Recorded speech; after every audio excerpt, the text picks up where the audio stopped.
একটি সোনার মুদ্রা নিন, সেটা জলে ফেলে দিন, তারপর তুলে নিন, সেটা মাটিতে ফেলে দিন, আবার তুলে নিন, কাদায় ফেলে দিন, আবার তুলে নিয়ে হাতুড়ি দিয়ে তার উপর প্রহার করুন।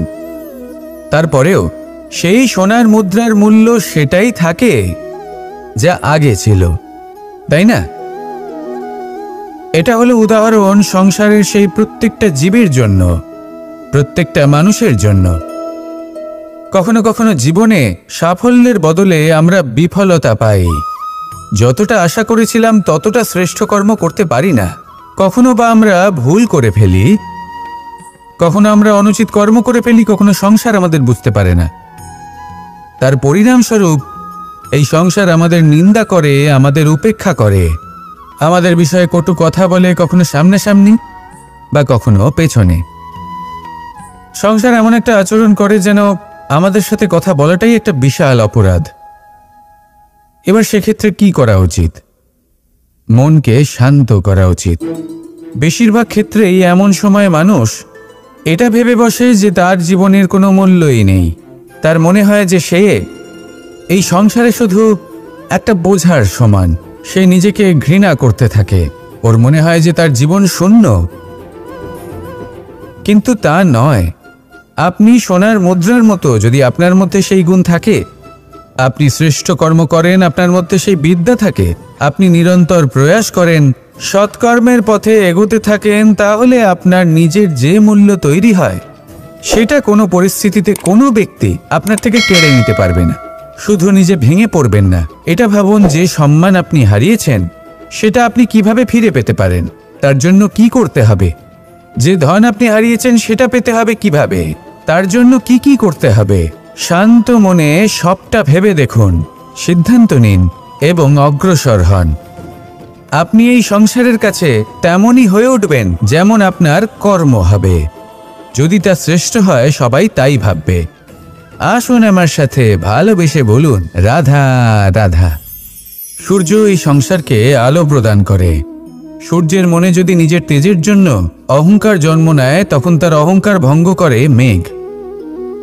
সূর্যের আলো পূর্ণরূপে ঢেকে দেয়। মেঘের মনে যদি নিজের গতি নিয়ে অহংবোধ জন্ম নেয়, তাহলে মেঘের অহংকার ভঙ্গ করে পর্বত। মেঘের গতি অবরুদ্ধ করে দেয়। এবার যদি পর্বত নিজের নিশ্চলতা নিয়ে অহংকার করে, তাহলে সেই অহংবোধ ভঙ্গ করে একটি মূষক।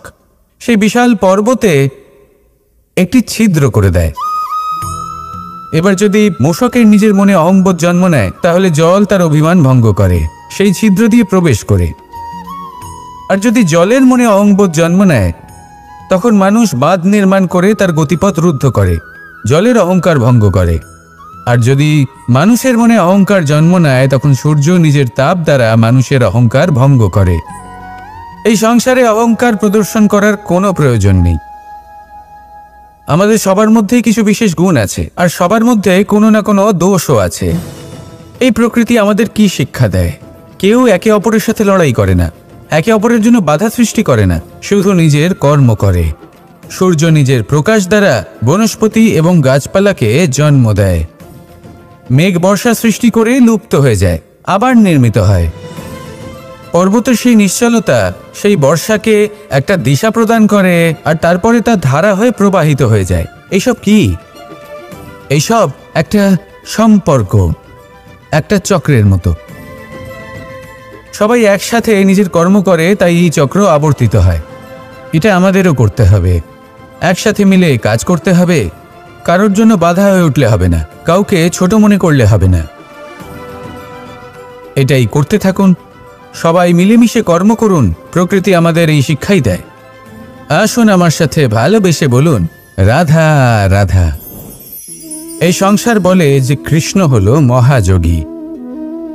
কেউ বলে যে কৃষ্ণ হলো সাংখ্যযোগের প্রবর্তক, কেউ বলে ভক্তিযোগের, কেউ বলে জ্ঞান যোগের, কেউ কেউ এটা মনে করেন যে অষ্টাঙ্গ যোগের প্রভু হলাম আমি। কিন্তু এই যোগ আসলে কি? যোগ বিষয়টাকে বোঝা খুব একটা কঠিন নয়, কিন্তু সেই যোগকে নিজের যাপনের অংশ করে তোলা হলো অত্যন্ত কঠিন, আর তার জন্য প্রয়োজন অভ্যাস। যোগ শব্দটার অর্থ হলো যুক্ত করা। আর এটা আমি ছোটবেলায় শিখেছিলাম। যখন আমার মাখন খেতে ইচ্ছে করত আর মা মাখনের সেই হাঁড়িটা ওপরে টাঙিয়ে রাখতেন, তখন আমরা ভাবতাম যে অত দূরে পৌঁছবো কি করে। তখন আমরা যোগের বিষয়ে জানতে পারলাম, আর তখন জানতে পারলাম যে সবথেকে গুরুত্বপূর্ণ যোগ আসলে কি? সহযোগিতা, সাহায্য। আমরা সব সখারা একসাথে জড়ো হতাম, একে অপরের পিঠের ওপর উঠে দাঁড়াতাম, আর তারপর আমরা ওই মাখনের হাঁড়ির কাছে পৌঁছতে পারতাম, আর তারপর আমরা সবাই মিলে সেই মাখন ভাগ করে খেতাম। সহযোগিতা, এটা অত্যন্ত গুরুত্বপূর্ণ। পাণ্ডবরাও মহাভারতে এটাই করেছিলেন। ওনাদের সাথেও কেউ ছিল না, একে অপরকে সাহায্য করে ওনারা অনেক বীরদের একত্রিত করেছিলেন। তারপর অবশেষে মহাভারতের এই মহাযুদ্ধে ওনারা জয়লাভ করেছিলেন। রামায়ণে রাম এবং লক্ষ্মণের সাথে কেউ ছিল না। সহযোগিতার মাধ্যমে ওনারা ভাল্লুক আর বানর সেনাকে একত্রিত করেছিলেন, আর এই সংসারের সব থেকে প্রবল রাক্ষস রাবণকে বধ করেছিলেন। মনে রাখবেন, একসাথে মিলে যদি আপনারা কর্ম করতে শেখেন, তাহলে এই সংসারে এমন কিছুই নেই যেটা আপনি অর্জন করতে পারবেন না। আসুন আমার সাথে ভালোবেসে বলুন, রাধা রাধা। এই সংসারে প্রত্যেকটা জিনিসের নিজস্ব একটা বিশেষত্ব আছে, আর তার বিশেষত্বর জন্যই তাকে বিশেষ গুরুত্ব দেওয়া হয়। যদি কথা বলি অস্ত্রের, যেমন তরোয়াল। তরোয়াল নির্মাণ করা হয়েছে রক্ষার জন্য। কত তাড়াতাড়ি সে সামনে উপস্থিত শত্রুকে নিধন করতে পারে। এবার এই তরোয়ালের কোন গুণটা দেখা প্রয়োজন? সেটার ধার। সেই বস্তুটি নয় যার মধ্যে এই তরোয়াল রাখা হয়। সেইভাবেই যদি আমি কথা বলি বানের, তাহলে এটা প্রয়োজনীয় নয় যে সেই বান কতটা তীক্ষ্ণ, কতটা বলশালী। এটা দেখা প্রয়োজন যে তার আকারটা কেমন। সে কি বাতাস ভেদ করে নিজের লক্ষ্যে পৌঁছতে পারবে? সেটা বেশি গুরুত্বপূর্ণ। সেই জায়গাটা নয় যেখানে সেই বান রাখা হয়। ঠিক সেইভাবেই যদি আপনি কোনো মানুষেরই মূল্য বুঝতে চান, তাকে পরখ করে দেখতে চান, তাহলে তার জাতি, তার ধর্ম, তার রূপ, তার আকার, সেগুলো দেখে তাকে পরখ করতে চেষ্টা করবেন না। তাকে পরখ এই সব কিছুর ভিত্তিতে করবেন না। তার স্বভাবটা দেখুন, তার গুণ দেখুন, তার প্রতিভা দেখুন, তার কর্ম দেখুন, কারণ এটাই সেই ব্যক্তির আসল পরিচয়। এটাই হলো তার অস্তিত্ব। যখনই আপনি কোনো নর্তককে শ্রেষ্ঠ নৃত্য প্রদর্শন করতে দেখেন, তখন আপনি কিন্তু এটা ভাবেন না যে সে কোথা থেকে এসেছে, সে কি খায়, ওর বন্ধু বান্ধব কারা। আপনি তার নৃত্য দেখেন, ওর শিল্প দেখেন, সেটারই প্রশংসা করেন, সেটাকেই সম্মান করেন। সেইভাবে এই সংসারে সকলকে সম্মান করুন, আর এই সম্মানের আধার হওয়া উচিত তার গুণ, তার স্বভাব, তার কর্ম, তার রূপ আর তার বেশভূষা নয়। আসুন আমার সাথে ভালোবেসে বলুন, রাধা রাধা। সবাই বলেন যে জীবনে কাদের সঙ্গ লাভ করছি সেটা খুব গুরুত্বপূর্ণ। এক ঝুড়ি ফলের মধ্যে যদি একটা পচা ফল আপনি রেখে দেন, তাহলে আস্তে আস্তে সমস্ত ফল পচে যায়। সেই জন্য কথায় আছে যে কুসঙ্গ থেকে দূরে থাকো। কিন্তু কি করা যায়? এই সংসার খুবই ছোট। যেখানে আমরা কাজ করি, যেখানে আমরা থাকি, যে পথে আমরা আসা যাওয়া করে থাকি, যে পথে আমরা ভ্রমণ করি, সেখানে এমন অনেক সংখ্যক ব্যক্তি থাকেন যাকে দেখে আমরা মনে করি যে এদের থেকে দূরে থাকতে হবে। তখন আমরা কি করতে পারি? তাদের কি আমরা পরিত্যাগ করব? তাহলে এই সংসারে এমন অনেক মানুষ আছেন, তাহলে কি সংসারই পরিত্যাগ করব? না, সেই ফলের মতন হবেন না যারা একটি পচা ফলের উপস্থিতির জন্য নিজেরাও নষ্ট হয়ে যান। বরং হয়ে উঠুন চন্দন বৃক্ষের মতন, যেটা আসলে সাপেদের বাসস্থান, যেখানে অনেক সংখ্যক অত্যন্ত ভয়ানক বিষধর সাপ থাকে। তারপরেও এই চন্দন, সে কিন্তু নিজের শ্রেষ্ঠত্ব হারায় না। এর মূল্য কিন্তু সেই একই থাকে। মনে রাখবেন, এই সংসারে নিজের সঙ্গ বদলানোর পূর্বে নিজেকে বদলান। নিজেকে কিছুটা এমনভাবে গড়ে তুলুন যে কেউ আসুক না কেন সে যেন আপনাকে বিভ্রান্ত বা দূষিত না করতে পারে। আসুন আমার সাথে ভালোবেসে বলুন, রাধা রাধা। নিজের নিজের অভিজ্ঞতাগুলো দেখে, তার পরিণাম দেখে প্রত্যেক মানুষের মনে একটা ধারণা জন্ম নেয়। প্রজন্মের পর প্রজন্ম যখন অগ্রসর হতে থাকে, এই ধারণাগুলোই কারণ হয়ে ওঠে যা মানুষের জীবনে তার শুভর, অশুভর, লাভের, ক্ষতির এই সব কিছুর আধার হয়ে ওঠে। যেমন ধরুন, আপনি কোথাও যাচ্ছেন আর পথে বেড়াল রাস্তা পার করে গেল, সেটা অশুভ বলা হয়। কেউ হাঁচলে কাজ থামিয়ে দেওয়া হয়। বলা হয় যখন আপনি কোনো শুভ কাজ করতে যাবেন তখন মিষ্টি খেয়ে যাবেন, কাজ সফল হবে। যদি কোনো ব্যক্তি অনুচিত কথা বলে দেন তার মানে অনুচিত কিছুই ঘটবে, আদি ইত্যাদি এরকম অনেক সংখ্যক ধারণা আছে। কিন্তু সবকিছু যদি এরকমই হতো তাহলে প্রত্যেক মানুষ নিজের কথা দ্বারা নিজের বা অন্য কারোর জীবন স্বর্গতুল্য করে তুলত, নয়তো নরকে পরিণত করত। কিন্তু এরম কি আদৌ হয়? না। কারণ এই সব ধারণা, এই সব কিছু এর উৎস হলো মানুষের মন, তার মস্তিষ্ক। যখন আমরা কোনো বাক্য বা কোনো ধারণাকে একটু বেশি গুরুত্ব দিয়ে ফেলি, তার উপর একটু বেশি বিশ্বাস করে ফেলি, তখন যেটা হয়, তখন আমাদের এই ইচ্ছে শক্তি তার সঞ্চার হয় সেই বাক্যের মাধ্যমে, আর সেই জন্য সেই বাক্য আস্তে আস্তে ফলপ্রসূ হতে থাকে। এটা হলো মানুষের মনের শক্তি, তার মস্তিষ্কের শক্তি। এটা কখনো ভুলে যাবেন না। এটা প্রয়োগ করুন আর তার সদ্ব্যবহার করুন। একে প্রয়োগ করুন নিজের লক্ষ্যে পৌঁছানোর জন্য, শুভ কর্ম করার জন্য। আসুন আমার সাথে ভালোবেসে বলুন, রাধা রাধা। কখনো আমরা কোনো হাটে যাই, কোনো বিশেষ বস্তু কেনার থাকে, ওখানে যাই, গিয়ে অন্য কারোর কথা শুনে অন্য কোনো বস্তু কিনে নিয়ে আসি, অদরকারি জিনিস কিনে ফেলি। তারপর ভাবি যে আমরা এরকম কেন করলাম, এটা আমরা ভুল করলাম, আমার এটা করা উচিত হয়নি, আদি ইত্যাদি। মানুষ যখন জীবনে এমনই সিদ্ধান্ত নিয়ে বসে, এমন নির্বাচন করে, তখন সেই সিদ্ধান্ত নিশ্চিত রূপে তার ভবিষ্যতের জন্য অত্যন্ত গুরুত্বপূর্ণ হয়। কিন্তু যদি আপনি কোনো অনুচিত চয়ন করে ফেলেন তাহলে মন খারাপ করবেন না, সেই গ্লানিবোধ নিয়ে কষ্ট পাবেন না, সামনে অগ্রসর হতে থাকুন। কারণ এই অনুচিত নির্বাচন আপনাকে উচিতভাবে জীবনযাপনের পথ দেখাতে পারে। এবার যদি আমি আপনাকে বলি যে আপনি আগুনে হাত দিন, সেটা কি আপনি করবেন? করবেন না। কেন? কারণ জীবনে কোনো না কোনো দিন আপনি একটা ভুল নির্বাচন করে আগুনে হাত দিয়েছিলেন। তারপরে আপনি শিক্ষা পেয়েছিলেন যে আমি জীবনে আর কোনোদিন আগুনে আর কিছুতেই হাত দেব না। এই জীবনও ঠিক সেরকমই। জীবনের সেই সব অধ্যায়, সেই সব সময় যা ব্যর্থ হয়েছে, সেটা নিয়ে ভেবে সময় নষ্ট করবেন না। সেটা থেকে যে শিক্ষা পেয়েছেন সেটা মনে রাখুন, আর যে অধ্যায় বাকি রয়েছে, যে সময় বাকি রয়েছে, তাতে কিভাবে সফল হওয়া সম্ভব সেই বিষয়ে ভাবুন।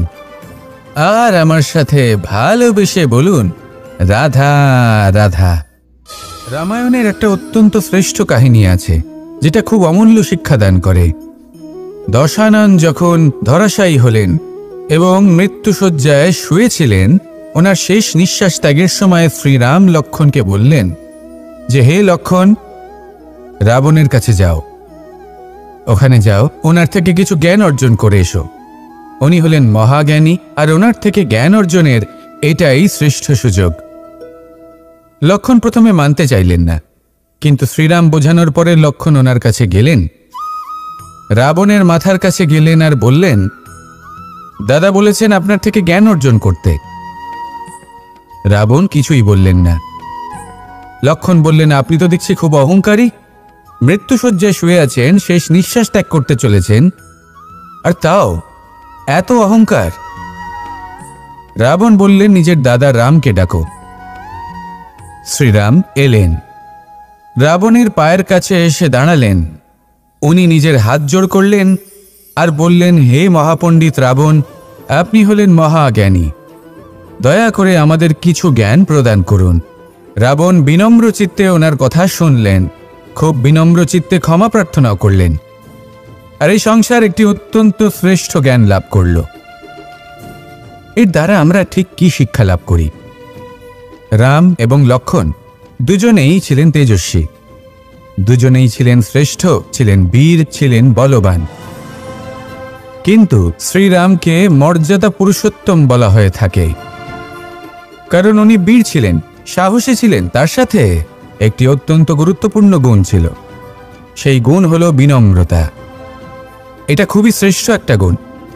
যদি কেউ আপনাকে কটু কথা শোনায়, তাহলে উত্তরটা আপনি বিনম্রভাবেও দিতে পারেন। এই বিনম্রতা এমন এক আবেগ যেটা দেখে মনে হবে কোমল, কিন্তু এটা ততটাই প্রবল অস্ত্র, এমন একটা অস্ত্র যা সকলকে নিরস্ত্র করে দিতে পারে। যদি আপনি সাহসী হন এবং বিনম্র হন, তাহলে আপনি বিজয়ী হবেন। যদি আপনি জ্ঞানী হন এবং বিনম্র হন, তাহলে আপনি অবশ্যই মহাজ্ঞানী হয়ে উঠবেন। তাই নিজের মনে বিনম্রতা ধরে রাখুন আর ভালোবেসে বলুন, রাধা রাধা। মানুষ জীবনে অনেক ধরনের সুখ লাভ করে, অর্থ সুখ, পরিবারের সুখ, বৈভবের সুখ। কিন্তু এমন একটা সুখ আছে যা বেশিরভাগ মানুষকে প্রভাবিত করে, কিন্তু সেই সুখ তাদের কোনো প্রয়োজনই নেই। সেটা হলো পরনিন্দা সুখ। অর্থাৎ এমন কোনো ব্যক্তিকে নিয়ে নিন্দা করা, তার প্রতি অনুচিত শব্দ প্রয়োগ করা, কারণ সেই ব্যক্তিকে আপনি পছন্দ করেন না। আর এমন অনেক মানুষ আছেন যারা এই কাজ করে খুব আনন্দ লাভ করেন, যেটা করা উচিত নয়, কারণ এতে আপনার সময়, আপনার ঊর্জা, আপনার নিজের অন্তরের ইতিবাচক শক্তি আপনি নষ্ট করে ফেলছেন। আর এই সব কিছুই আপনার প্রয়োজন আছে। যাদেরকে আপনার পছন্দ নয়, সেই ব্যক্তির বিষয়ে কথাই বলবেন না। সেই সব ব্যক্তির দিকে মনোনিবেশ করুন যাদের আপনি ভালোবাসেন। সেই সব কাজে মন দিন যেগুলো আপনার ভালো লাগে। সেই বস্তুর দিকে নজর দিন যেগুলো আপনার প্রিয়, নিজের লক্ষ্যের দিকে, এই সব কিছুর দিকে নয়। এমনটা করলে আপনার জীবনে আপনি সেই সব বস্তুর দিকে নজর দিতে পারবেন যারা প্রকৃত অর্থে আপনার জীবন আরো শ্রেষ্ঠ করে তোলে। এমনটাই করুন, জীবন আরো অনেক বেশি সুন্দর হয়ে উঠবে। আর তখন এই মন প্রসন্ন হয়ে বলবে, রাধা রাধা। আজ আমরা আবার সাফল্য আর অসফলতার বিষয়ে কথা বলবো। সফল ব্যক্তি কে হয় এবং অসফল ব্যক্তি কে হয়, এই বিষয়ে আমরা আগে অনেকবার কথা বলেছি। প্রত্যেক ব্যক্তি সাফল্য লাভ করতে চান, কিন্তু প্রত্যেক ব্যক্তি সাফল্য লাভের এই কাজে সফল হতে পারেন না। এবার এটা কেন হয়, এর পেছনে কারণটা কি? কারণ হলো ভয়। সফল ব্যক্তি হলেন তিনি যিনি নিজের সিদ্ধান্ত দ্বারা এই সমস্ত সংসারকে বদলে দিয়ে থাকেন, এবং অসফল ব্যক্তি হলেন তিনি যিনি এই সংসারকে দেখে এর বিষয়ে ভেবে নিজের সিদ্ধান্ত বদলে ফেলেন। প্রয়োজন হলো নিজের লক্ষ্যের বিষয়ে ভেবে দেখার, পথের বিষয়ে ভেবে দেখার। একবার যদি আপনি পথ নির্বাচন করে থাকেন, সেই পথে অগ্রসর হতে থাকুন আর তাতে অটল থাকুন। সবসময় দৃঢ় প্রতিজ্ঞ হন। আপনি যদি কোনো পথে টিকে থাকেন আর নিরন্তর পরিশ্রম করতে থাকেন, তবেই আপনার জীবনে সাফল্য আসবে। যদি কথায় কথায় লোকে কি ভাববে, লোকে কি বলবে, একথা ভেবে নিজের সিদ্ধান্ত পাল্টান, তাহলে কখনো নিজের লক্ষ্যে পৌঁছতে পারবেন না। আসুন আমার সাথে ভালোবেসে বলুন, রাধা রাধা। মানুষের 6টি বড় শত্রু রয়েছে, আর এরা অন্য কোথাও নয়, বরং মানুষের অন্তরেই বাস করে। এই 6টি শত্রু হল কাম, ক্রোধ, মোহ, লোভ, ঈর্ষা আর অহংকার। কিন্তু এরা কি চিরকাল আপনার শত্রু হিসেবেই থেকে যায়? এদেরকে নিজের বন্ধু করে তোলা কি সম্ভব নয়? ভেবে দেখুন না। এবার যদি কথা বলি কাম নিয়ে, অর্থাৎ কামনা করা, তাহলে মানুষ যদি জীবনে কামনা করতে থাকে তাহলে সন্তোষের অনুভূতি লাভ করতে পারে না। কিন্তু এই কামনাই মানুষের বন্ধু হয়ে উঠতে পারে। কিভাবে? ধরুন, যদি মানুষ ভাবে আমি আরো অনেক বেশি শ্রেষ্ঠ ব্যক্তি হয়ে উঠতে চাই, আর তার জন্য কর্ম করে, পরিশ্রম করে, তাহলে ভবিষ্যতে গিয়ে শ্রেষ্ঠ ব্যক্তি হয়ে উঠতে পারে কামনার কারণে। অর্থাৎ এই কামনাই ওর বন্ধু হয়ে ওঠে। কিন্তু ধরুন কোনো মানুষ যদি চায় সে শ্রেষ্ঠ ব্যক্তি হয়ে উঠবে, কিন্তু তার জন্য না কোনো কর্ম করছেন আর না কোনো পরিশ্রম করছেন, আর অধর্মের পথে চলতে শুরু করে দেন, তাহলে এই কামনাই তার শত্রু হয়ে উঠতে পারে। এবার যদি এই কামনাকে নিজের বন্ধু করে তুলতে হয়, তাহলে নিজের নির্বাচনে বিচক্ষণ হতে হবে, নিজের মস্তিষ্কের ওপর নিয়ন্ত্রণ রাখতে শিখতে হবে।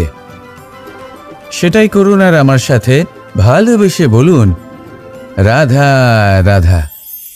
আজ আমরা মানুষের আরও একটি শত্রুর বিষয়ে কথা বলবো, যার নাম হলো লোভ।